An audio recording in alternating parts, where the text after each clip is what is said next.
තවත් අලුත් දවසක් උදා වුණා. ගමට උඩින් ලස්සනට ඉර පායලා. ගම්මානෙම ලස්සනට පෙනුණා. හාමිනේ ඉක්මන් කොලා නම් හොඳයි. අද නම් හොඳටම පරක් වුණා. ඉක්මන් කරන්න හාමිනේ. මොකේ මහත්තයා මේ කෑම උර දෙන්නේ? පොඩ්ඩක් ඉවසලා හිටියානම් මේ කෑම ටික සූදානම් කරලා ගන්නකම්. මේ තමයි අපේ ගමරාල. එකේ මහන්සියට දන්නේ අද පොඩ්ඩක් වැඩිය නිින්ද ගොහින්. ඒකයි මේ කෑම උර දෙන්නේ. මෙන්න මහත්තයා බත් මුල වෙව් මාළු කෑල්ලක් වැදලා රසවට හදලා තියෙන්නේ. මෙතන තේ පෝච්චියක් තියෙනවා. බත් මුලත් මෙන්න ගන්න. එහෙනම් පරිස්සමට ගොහින් එන්න අපේ මහත්තයා. ඔය කැලෑවේ සතා සීපාවක් ඉන්නවා. පරිස්සමින් හොඳද? හොඳමයි හාමිනේ. මං ගොහින් එන්න. ඉරේලිය වෙන්නට පස්සේ හරි අමාරුයි හාමිනේ හේන කොටන්න. දවල් වෙන්න කලියෙන් කොටා ගත්තොත් පහසුයි. හොඳටම සුනංගුණා. මං ගිහින් එන්නම් හාමිනේ. ඔන්න ඉතින් ගමරෑල උදැල්ලත් කර තියාගෙන බත් මුලත් අරගෙන හේනට යන්න පිටත් වුණා.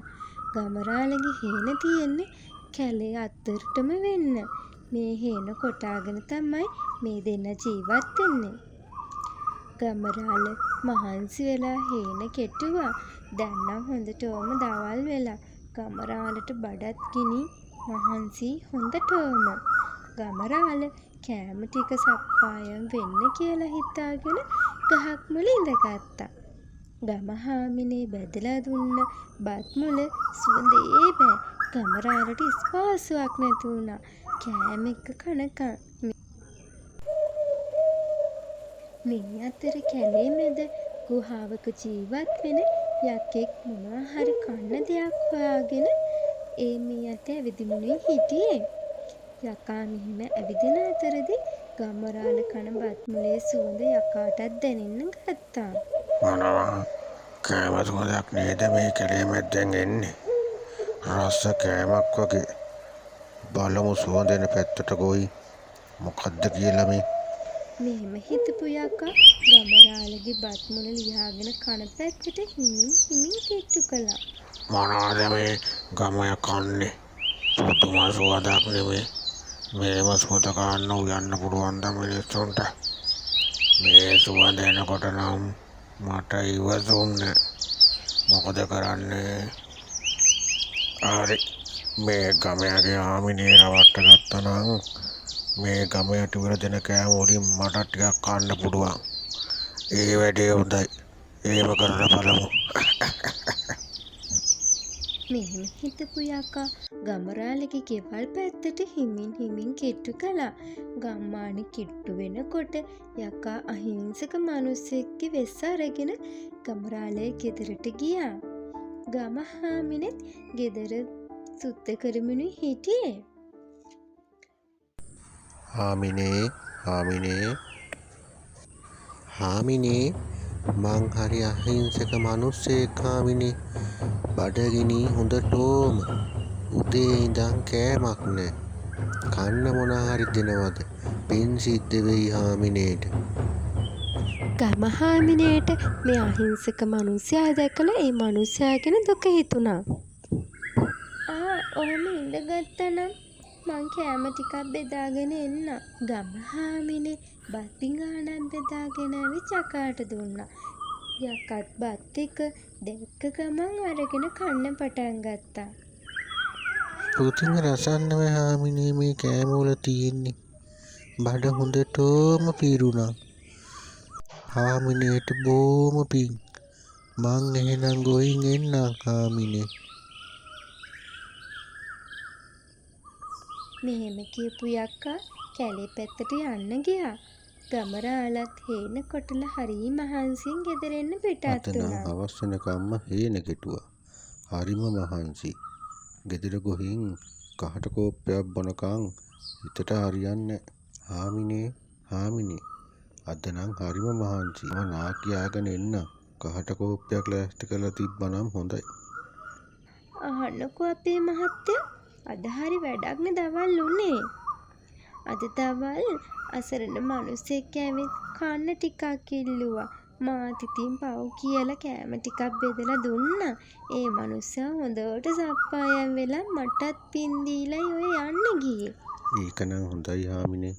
කෙනෙක්ට කන්න දෙන එක මොනතරම් පින් ඇති දෙයක්ද. මෙන්න මේ විදිහට දවස් කිවිල ගියා. ගමරාල හෙනට ගියාම යකා වෙස් වලාගෙන ගමගෙට ඇවිත් කාලා ගියා. ගම හාමිනේටත් දැන් නම් මේක කරදරයක් වුණා. ඇයි අපේ මහත්තයා අර මිනිස්සයා හැමදාම එන්න පටන් ගන්නව නොවැ. මේක නම් දැන් කරදරයක්.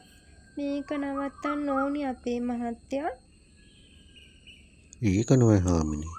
මේක කරදරයක් වීගෙන එන්නේ. ඉන්නකො මම හෙට ගෙදර ඉඳලා බලන්න කවුද ඔය එන්නේ කියලා. ඔන්න ඉතින් යකත් වෙලාවට ආවා කෑම ටිකක් සප්පායම් වෙලා යන්න. යකා දැනගෙන හිටියේ නෑ ගමරාලේ ගෙදර කියලා. මේ මිනිස්සයා දැකපු ගමන් ගමරාලට අමුත්තක් තේරුණා. මට නම් සැකයක් තියෙනවා හාමිනේ මේ මිනිස්සයා ගැන. අපේ මහත්තයාට නොකියුවට මටත් එහෙම හිතුණා මහත්තයා. මොකද්දෝ අමුත්තක් මටත් දැනෙනවා. අද මේ ගම මහත්තයත් ඉන්නේ ගෙදර. සැපසනීප කොහොමද ගම මහත්තයෝ? ඔන්න ඉතින් අපේ මේ ගමරාල මන්තර ශාස්ත්‍රයේ හිමත් හොඳට දන්න කෙනෙක්. ගමරාලට ඒ නිසයි මේ මිනිස්සයා දැක්ක ගමන් අමුත්තක් දැනුනේ. ගමරාල වැලියහුරක් අරගෙන වතුරල යකාගේ ඇඟට තමන ගැහුවා. මේ අසරණ මිනිස්සයා එකපාරටම භයානක රාක්ෂයෙක් වුණා. මේක දැකපු ගම හාමිනේ කලන්තය ඇදිලා බිම්ම ඇදගෙන වැටුනේ නැතයි. තමුන් හිතුවද මාව රවට්ටන්න. තමුන් දැක්ක ගමන් මන් දැනගත්තා මිනිස්සෙක් නෙවෙයි කියලා. අද නම් හොඳ පාඩමක් උගන්ලා තමයි තමුන්ව යවන්නේ. අනේ ගමරාල මාව අතාරින්න. මට යන්න දෙන්න. මට හරියට කෑමක් නෑ. ඒකයි මම මේ ගම හාමිනේ රවට්ටලා කෑම ටිකක් කෑවේ. අනේ මට සමා වෙන්න. ගමරාල ගම හාමිනේගේ මූණට වතුර ටිකක් කියලා ගම හාමිනේව නැගිටව ගත්තා. හාමිනේ නම් හොඳටම බය වෙලා. ගමරාලට යකා ගැන දුකක් ඇති වුණා. කන්න කියලා දෙයක් නැති නිසානේ මෙහෙම කරලා තියෙන්නේ. ගමරාලට හොඳ නුවණක් පහළ වුණා. යකා මේ ඇහුවනම් තමුන්ට හැමදාම මම බත් මුලක් ගෙනත් දෙන්නම්. තමුන් හැබැයි මට උදව් කරන්න ඕනි. තමුන් මගේ හේන කොටලා දෙනවා නම් මං තමුන්ට කෑම දෙන්නම්. එහෙමයි ගමරාල මම කරලා දෙන්නම්. කාටට රටට කෑම ටිකක් ලැබෙනවා නම් ඕක මොකද්ද?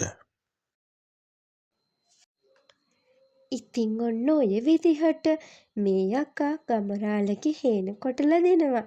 ගමරාල එකට හරියන්න බත් මුලක් යකාට ගිහින් දෙනවා. ගමරාල යකාට කියලා හේන වැඩ සේරම කරගත්තා. අනේ මටත් උනදේ මගේ පෙරේතකම නිසා මේ ගමරාලගේ වැඩකාරකම් කරන්නත් උනානේ. මගේ දායෝ දැනගත්තොත් එහෙම ලැජ්ජාවි බෑ. ඔහොම කාලය කිවිල ගියා. ගමරාලගේ හේන හොඳ සරුසාරට හැදුනා.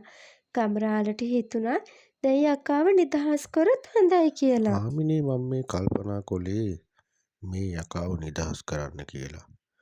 මගේ හිතට දුකක් දැනෙනවා හාමිනේ. යකෙක් වුණත් අසරණ වෙලානේ ඉන්නේ. ඒක නම් ඇත්ත අපේ මහත්තයා. ඔන්න ඔහේ යන්න අරින්න. පුළුවන් වෙලාවකට අපි කෑම ටිකක් ගිහින් දෙමු. යකා උන්නේ අද ඉඳන් තමුන් නිදහස්. තේරුණාද? ආයේ මේ පැත්තට එහෙම එනවා එහෙම නෙවෙයි. මට පුළුවන් වෙලාවක කෑම ටිකක් ගෙනත් දෙන්න. දැන් ඔය තියෙන දෙයක් සපායම් වෙලා කැලේට ගියා නම් හොඳයි. කාටවත් කරදරයක් නොකර ජීවත් වෙන්න ඉගෙන ගන්න ඕනේ. තේරුණාද? එහෙමයි ගමරාල එහෙමයි. මෙහෙම කියපු යකා කැලේ පැත්තට ගියා. ආයි යකා නෙමෙයි ගම්මාන පැත්තවත් බැලුවේ. ඉතින් යාළුවනේ මේ වගේ ලස්සන කතා බලන්න ආස නම් අපේ channel එක subscribe කරන්න. ඒ වගේම පුංචි කමෙන්ට් එකක් එවන්න. like කරන්න, share කරන්න අමතක කරන්න එපා. ඉතින් අලුත් කතාවකින් නැවත හමු වෙමු.